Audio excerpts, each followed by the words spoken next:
ദിയാസ് കിച്ചണിലേക്ക് എല്ലാവർക്കും സ്വാഗതം കേട്ടോ. ഞാനിന്നിവിടെ തയ്യാറാക്കുന്നത് മുന്തിരി ജ്യൂസാണ്. അതിനുവേണ്ടി 1/2 കിലോ മുന്തിരിയാണ് എടുത്ത് വെച്ചിരിക്കുന്നത്.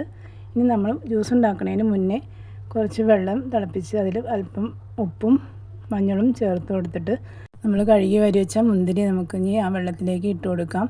ഈ രീതിയിൽ എല്ലാവരും ഉണ്ടാക്കി നോക്കിയിട്ടുണ്ടോ? നല്ല ടേസ്റ്റാണ്. നല്ല കട്ടിയിലും കിട്ടും. നമ്മുടെ ജ്യൂസിന് നല്ല കട്ടി കിട്ടും ഇങ്ങനെ ഉണ്ടാക്കി കഴിഞ്ഞാൽ. നമുക്ക് ഇനിയൊന്ന് ജസ്റ്റ് ഒന്ന് ഇളക്കി കൊടുത്താൽ മതി. തീ ഓഫ് ചെയ്യാം കേട്ടോ. ഈ സമയത്ത് ജസ്റ്റ് ഒന്ന് ചൂടായാൽ മതി. മുന്തിരി വേവണ്ട. അപ്പം തന്നെ നമുക്കൊരു അരിപ്പയിലേക്ക് വെള്ളം ഊറ്റി മുന്തിരി ചൂടാറാനായിട്ട് മാറ്റി വയ്ക്കാം കേട്ടോ. നമുക്കിത് ചൂടാറിയ ശേഷം ഇതേപോലെ തന്നെ ടിന്നിലിട്ട് അടച്ച് വയ്ക്കാം. അല്ലെങ്കിൽ നമുക്ക് ജ്യൂസാക്കിയിട്ട് ഒരു കുപ്പിയിലാക്കി സൂക്ഷിച്ച് വെച്ചാൽ എപ്പോൾ വേണമെങ്കിലും ജ്യൂസ് നമുക്ക് പകർത്തിയെടുക്കാം. ഞാനിത് ഫ്രീസറിൽ സൂക്ഷിക്കുകയാണ്. ചൂടാറിയ ശേഷം ഞാൻ ഫ്രീസറിലേക്ക് വെക്കുക കേട്ടോ. മുന്തിരി നമ്മൾ ഫ്രീസറിൽ വെച്ച് കഴിഞ്ഞാൽ നമ്മുടെ ഒരു ആശിക്ക പോലെ ഇരിക്കും കേട്ടോ. നല്ല കട്ടിയായിരിക്കും. നമുക്ക് കുറച്ച് സമയം മുന്നേ നമ്മൾ ഫ്രീസറിൽ നിന്ന് എടുത്ത് വെച്ച ശേഷം ജ്യൂസ് അടിച്ചാൽ മതി. അല്ലെങ്കിൽ നമ്മൾ വെള്ളം ഒഴിക്കുമ്പോൾ വേഗം മെൽറ്റ് ആയിക്കോളൂ കേട്ടോ അത് മുന്തിരി. അതുകൊണ്ട് അപ്പാപ്പം അടിക്കാൻ ഇഷ്ടമുള്ളവർ അപ്പാപ്പം അടിച്ചെടുത്താൽ മതി. ഇനി നമുക്ക് മിക്സിയുടെ ജാറിലേക്ക് ഒരു നാരങ്ങ നീര് പിഴിഞ്ഞൊഴിക്കാം. നമ്മുടെ ജ്യൂസ് അടിക്കുമ്പോൾ ഒരു നാരങ്ങ നീര് ചേർക്കുന്നത് ടേസ്റ്റ് കൂട്ടും കേട്ടോ ജ്യൂസിൻ്റെ. അപ്പോൾ ഒരു നാരങ്ങ നീര് ചേർത്ത് കൊടുത്തിട്ട് നമ്മളുടെ എടുത്ത് വെച്ചിരിക്കുന്ന മുന്തിരി ഇട്ട് കൊടുക്കുക കേട്ടോ. ഫ്രീസറിൽ വെച്ച മുന്തിരിയാണ് കണ്ട. നല്ല രാശിക്ക പോലെയായിട്ടിരിക്കണേ. ഇത് നമ്മൾ വെള്ളം ഒഴിക്കുമ്പോൾ വേഗം മെൽറ്റ് ആയിക്കോളും. അതുകൊണ്ട് ആരും വിഷമിക്കേണ്ട. നല്ല ടേസ്റ്റാണ്.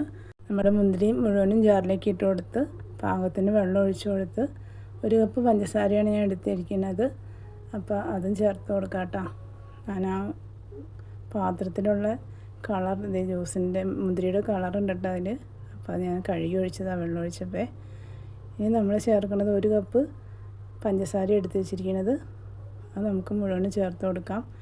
ഇത് നമ്മളിങ്ങനെ അടിച്ച ശേഷം കട്ടിയിൽ കിട്ടുന്ന ജ്യൂസ് നമ്മളൊരു പാത്രത്തിലാക്കി അടച്ച് ഫ്രിഡ്ജിൽ വെച്ച് കഴിഞ്ഞാൽ നമുക്ക് ആരെയും വരുമ്പം ഒരു ഗ്ലാസിൻ്റെ പകുതി ഒഴിച്ചിട്ട് ബാക്കി വെള്ളം ഒഴിച്ച് പാകത്തിന് മധുരം വേണമെങ്കിൽ ഇട്ട് കൊടുക്കാം കേട്ടോ.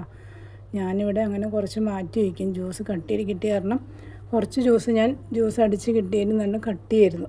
അപ്പോൾ ഞാനതങ്ങനെ കുറച്ച് മാറ്റി വെച്ചിട്ട് കുറച്ചും കൂടെ വെള്ളം ചേർത്ത് ഞങ്ങൾക്ക് അപ്പം കഴിക്കാനുള്ളത് എടുക്കും കേട്ടോ.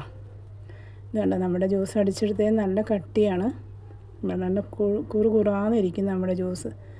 ഞാൻ ഇപ്പം അടിച്ചെടുക്കണത് ഞാൻ ഒരു പാത്രത്തിലാക്കി ഫ്രിഡ്ജിൽ സൂക്ഷിക്കും. ബാക്കി ഒന്നും കൂടെ ഞാൻ വെള്ളം ഒഴിച്ച് അടിച്ചെടുക്കുന്നത് ഇപ്പോൾ കുടിക്കാനായിട്ട് എടുക്കും കേട്ടോ. നമ്മുടെ വീഡിയോ കാണുന്ന എല്ലാവർക്കും മുന്തിരി ജ്യൂസ് ഇഷ്ടമാണോ? ഇപ്പം നല്ല വേനൽ ചൂടല്ലേ. ഈ ജ്യൂസ് ഇങ്ങനെ ഈ മുന്തിരി ഇതുപോലെ ഉണ്ടാക്കി കഴിച്ച് വെക്കും. നല്ല ടേസ്റ്റാണ്. പിന്നെ ദിയമോക്ക് ജ്യൂസാക്കി കൊടുത്താൽ ഇഷ്ടമാണ് കേട്ടോ. ഇതുപോലെ മുന്തിരി ജ്യൂസൊക്കെ ഫ്രൂട്ട്സായിട്ട് അവൾ കഴിക്കില്ല. പക്ഷേ ജ്യൂസാക്കി കൊടുത്താൽ കഴിച്ചോളൂ കേട്ടോ. അപ്പോൾ അത് കാരണം ഞാനിങ്ങനെ മുന്തിരി മേടിച്ച് കഴിഞ്ഞാൽ ജ്യൂസാക്കി എടുക്കാറ്. ഈ കട്ടിയിൽ കിട്ടുന്നത് ഞാൻ ഫ്രിഡ്ജിലേക്ക് വെച്ചിട്ട് ബാക്കി വെള്ളം ഒഴിച്ച് ഒന്നും കൂടെ അടിച്ചെടുത്ത ജ്യൂസാട്ടോ അത്. ഈ ജ്യൂസിനും നല്ല കട്ടിയായിരുന്നു. അപ്പം കുടിക്കാൻ ഞാൻ എടുക്കുമെന്ന് പറഞ്ഞില്ലേ. ഞാനൊന്നും കൂടെ മിക്സിയിൽ വെള്ളമൊഴിച്ച് അടിച്ചെടുത്ത ജ്യൂസാണിത്. നമ്മുടെ ജ്യൂസ് ഇവിടെ റെഡി ആയിരിക്കുകയാണ്. നല്ല കളർഫുള്ളായിട്ടുള്ള മുന്തിരി ജ്യൂസ് ഇവിടെ റെഡി ആയിരിക്കുകയാണ്. എല്ലാവരും ഈ രീതിയിൽ ഉണ്ടാക്കി നോക്കിയിട്ട് അഭിപ്രായം പറയാൻ മറക്കരുത്. അടുത്ത വീഡിയോയുമായി വീണ്ടും കാണും വരെ എല്ലാവർക്കും ഒരുപാട് നന്ദിയുണ്ട് കേട്ടോ.